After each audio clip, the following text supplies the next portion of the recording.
And we're back. Woo! Woo woo! We're done waiting till I saw the smoke of an east-going train on the horizon. Then I ran down and jumped in front of it. We're going to continue our trek across the moorlands.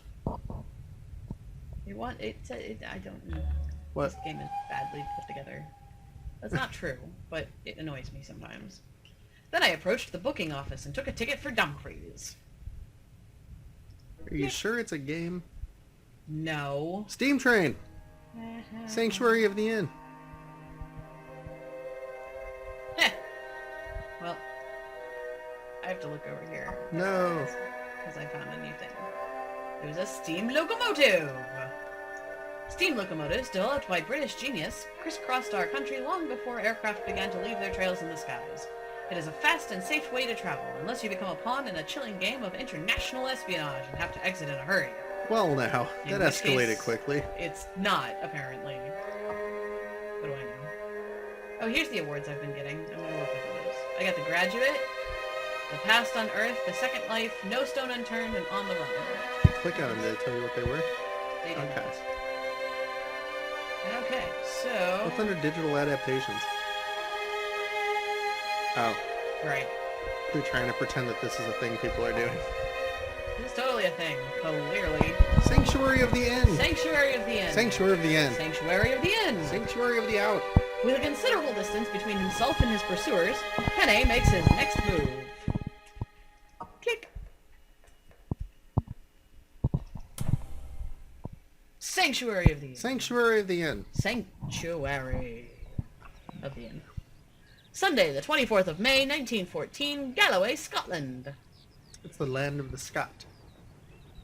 And gallows. No, that's the way of the gallows. Fair enough. Land of the Scot. Fair enough. You don't want to draw a train, but here's a smoke line behind a mountain. There was a little train for like a half a minute. The occupant of the carriage were an old shepherd and his dog, a wall-eyed brute I mistrusted. The man was asleep, and on the cushion beside him was that morning's Scotsman. What? Clad That in must be kilt. it. That must be a newspaper. That's all I can figure, but anyway. Or the man just takes a Scotsman every morning for He exercise. just carries him around with him. Yes, that's what he does. Oh, man, okay. The Look, it's the Scotsman. Scotsman! Mary Nolan underwear. Royal Lyceum Theatre.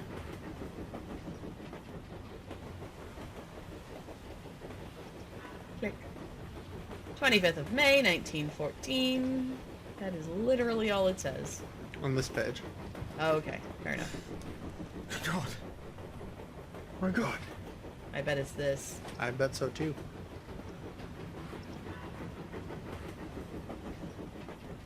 I want to do this. I'm on NPR now. I'm on NPR. It's all okay. Scotland Yard's top officials have been called into action following the brutal slaying of a decorated British officer in an affluent apartment block in London near Portland Place. The killing took place during last week's Empire Day celebrations. The as-yet unnamed man was discovered in the first-floor flat on Saturday morning by its valet, a Mr. Paddock. Intriguingly, the victim was not in charge of the apartment, and the owner was not to be found. Even more intriguing is the arrest of a local milkman found whistling in the hallway of the apartment, a mere 5 minutes away from Oxford Street. Mr. Paddock sprang the alarm and had the young man arrested. Scotland Yard Commissioner Mr. McGallivray said his top officers were currently interviewing the suspect. This is one of the most horrendous murders we have had in this part of London for some time. The fact that it happened on Empire Day just makes the whole affair even more abhorrent. We will make sure that no stone is left unturned in bringing the killer to justice. Mr. Paddock has informed the police that the dead man's name was Sir Captain Digby of the 40th Gurkhas, and he had been at the apartment for 4 days. As yet, Scotland Yard had yet to be able to confirm the identity. The details of the murder are also sparse. This is the second dead body to have been found in this very apartment block in the past week. Just 6 days earlier, an American businessman, identified as Mr. Christopher Rick, was found in his apartment having committed suicide. Neighbor Mrs. Twinston said this is a respectable part of the city, safe behind closed doors, at least until now. I'm all shook up. I've cancelled my milk order. McAllivray assured residents that there is nothing to be concerned about, and that there are no apparent connections between the deaths, and that the latest killing is most likely the result of a financial dispute. Yay, financial dispute. Yay, financial dispute. And now back to your regularly scheduled program. Somebody regularly scheduled this? Close. Yeah, us. No. Well, there's 4 things on here. They're slightly lighter colors. Missing airman. Feared disaster to Mr. Hamill.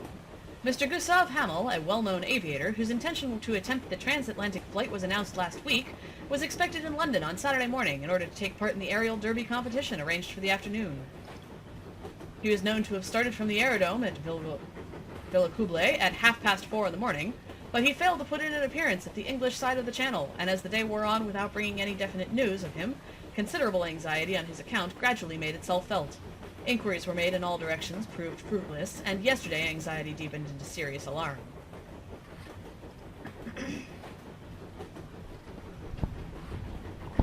The suffragette outrages. King's portrait slashed with an axe.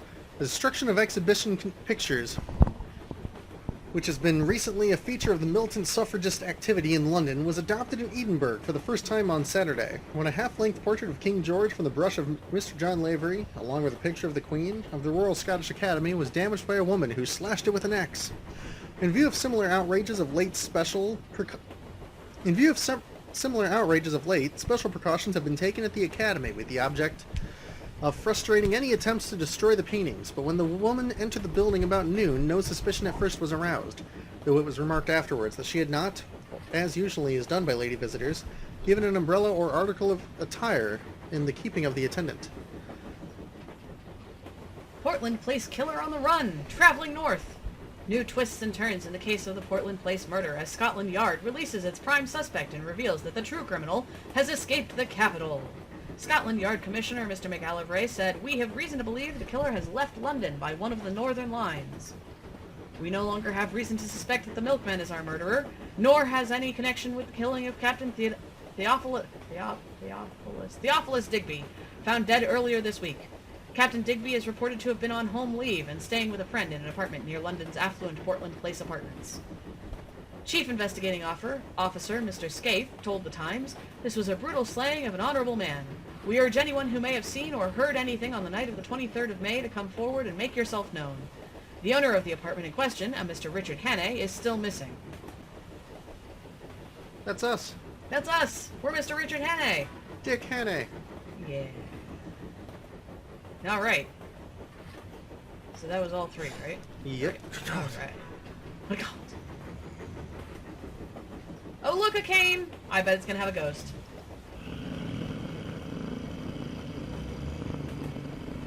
I don't know about that dog. Dog doesn't know about us.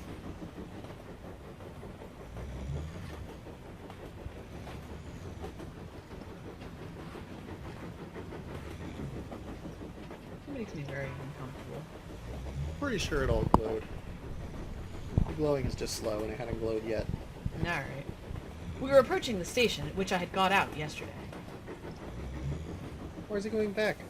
He said he was tracing his steps, like he went up too far and then he was coming back to throw off any pursuit. Pursuit. No, that's something totally different. But he's gonna throw it off. Apparently. The potato digging station master had been gingered up into some activity, for the west-going train was waiting to let us pass. From it descended 3 men who were asking him questions.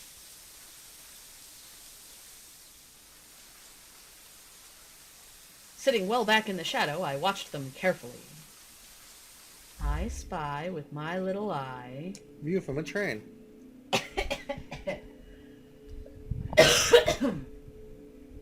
3 men! I supposed that they were the local police who had been stirred up by Scotland Yard and had traced me as far as this one-horse siding. One of them had a book and took down notes. Station staff. The old potato digger seemed to have turned peevish.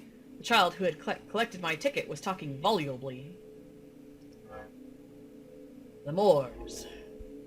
All the party looked out across the moor where the white road departed. I hoped they were going to take up my tracks there. Well, seems like a good place to call it. Fair enough. As we move into the next episode. Yay! Yay!